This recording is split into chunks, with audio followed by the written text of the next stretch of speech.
రాబోయే స్థానిక సంస్థల ఎన్నికల్లో పంచాయతీరాజ్ చట్టం 21(3) ఎత్తివేసి ముగ్గురు పిల్లలు ఉన్న వారికి కూడా ఎన్నికల్లో పోటీ చేసే అవకాశం కల్పించాలని ఆల్ ఇండియా ట్రైబల్ జేఏసీ నాయకులు అన్నారు. ఈ మేరకు యూనివర్సిటీలోని ఆర్ట్స్ కళాశాల వద్ద నిరసన కార్యక్రమం చేపట్టారు. ఈ సందర్భంగా పలువురు ఆత్మగౌరవ వేదిక నాయకులు మాట్లాడుతూ మంత్రి మండలి సమావేశంలో ఈ విషయంపై చర్చించి సరైన నిర్ణయం తీసుకోవాలని కోరారు. ఎంతమంది పిల్లలు ఉన్నా కూడా ఎన్నికల్లో పోటీ చేసే అవకాశం కల్పించే దిశగా నిర్ణయాన్ని తీసుకోవాలని తెలిపారు. చంద్రబాబు ఈ నిబంధనలను ఎత్తివేసి ఎన్నికలకు వెళ్తున్న విషయాన్ని గుర్తు చేశారు. తెలంగాణలో కూడా ఇదే తరహాలో ఎన్నికలు నిర్వహించాలని డిమాండ్. అలాగే ఈ నెల 18వ తేదీన బీసీ రిజర్వేషన్ల సాధనకై బీసీ సంఘాలు ఇచ్చిన తెలంగాణ బంద్కు తాము సంపూర్ణ మద్దతు తెలుపుతున్నామని తెలిపారు. సవరించాలి తెలంగాణ పంచాయతీరాజ్ చట్టాన్ని. తెలంగాణలో 2 కంటే ఎక్కువ పిల్లలున్న నిబంధనని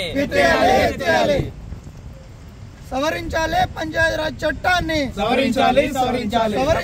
ముగ్గురు పిల్లల నిబంధన ఎంతనే ప్రభుత్వం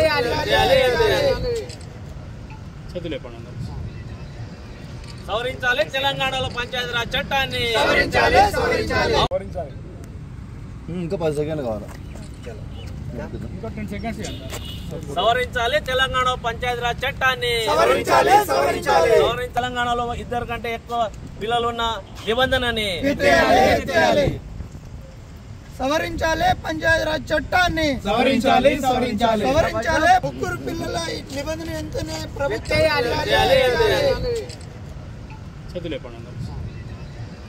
సవరించాలి. తెలంగాణలో పంచాయతీరాజ్ చట్టాన్ని ఈ రోజు గ్రామీణ ప్రాంతాల్లో హాట్ టాపిక్ గా నడుస్తున్న చర్చ స్థానిక సంస్థల ఎన్నికలు. ఈ స్థానిక సంస్థల ఎన్నికల్లో ఏదైతే పంచాయతీరాజ్ చట్టం 21(3) ఏదైతే ఉందో దాన్ని సవరించాలని చెప్పేసి ప్రజలందరూ కూడా ఇవాళ భావిస్తా ఉన్నారు. ఈ 21(3) చట్టం ఏం చెప్తుందంటే తెలంగాణ రాష్ట్రంలో ఏదైతే ఈ స్థానిక సంస్థల ఎన్నికల్లో పోటీ చేసే అభ్యర్థులు ఉన్నారో వాళ్ళు 2 కంటే ఎక్కువ మంది పిల్లలున్న వాళ్లకు అనర్హులుగా చేస్తా ఉన్నది.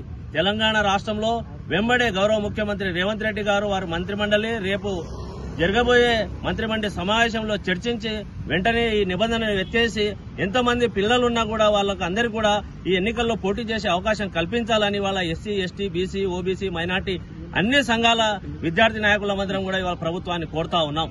ఇవాళ తెలంగాణ రాష్ట్రంలో ఏదైతే అభివృద్ధి చేయాలని చెప్పేసి కాంగ్రెస్ ప్రభుత్వం అనుకుంటున్నదో ఇవాళ రాజకీయంగా ఇవాళ ప్రజలందరూ కూడా ఇవాళ ఈ అభివృద్ధిలో భాగస్వామ్యం అవ్వాలని కోరుకుంటున్నారు. పక్క రాష్ట్రంలో ఉన్న చంద్రబాబు నాయుడు గారు ఈ నిబంధన ఎత్తేసి అక్కడ ఎన్నికలు నిర్వహిస్తా ఉన్నారు. అదేవిధంగా మన రాష్ట్రంలో కూడా వేయాలి. ఇవాళ దక్షిణ రాష్ట్రంలో జనాభా తగ్గిపోయి ఇవాళ సంక్షోభం ఏర్పడిన పరిస్థితి ఏర్పడింది. ఇవాళ భారతదేశంలో తీసుకుంటే దక్షిణాది రాష్ట్రాలకు ఇవాళ ప్రాధాన్యత లేని సందర్భం. కాబట్టి ఈ జనాభా నియంత్రణ నిబంధనని వెంటనే ఎత్తేయాలి. ఆ రోజుల్లో అది అవకాశం ఉంది కాబట్టి పెట్టారు. ఇవాళ ముఖ్యమంత్రి రేవంత్ రెడ్డి గారు కూడా ఈ నిబంధన ఎత్తేయాలని చూస్తున్నారు. ఈ అవకాశంగా తీసుకుని వాళ్ళ ఎలక్షన్స్ ఎలాగో పోస్ట్ పోన్ అయ్యాయి కాబట్టి వెంటనే సవరించి ఎన్నికల్లో నిర్వహించాలని చెప్పేసి ఇవాళ ప్రభుత్వాన్ని కోరుతా ఉన్నాం. ఎన్నికల్లో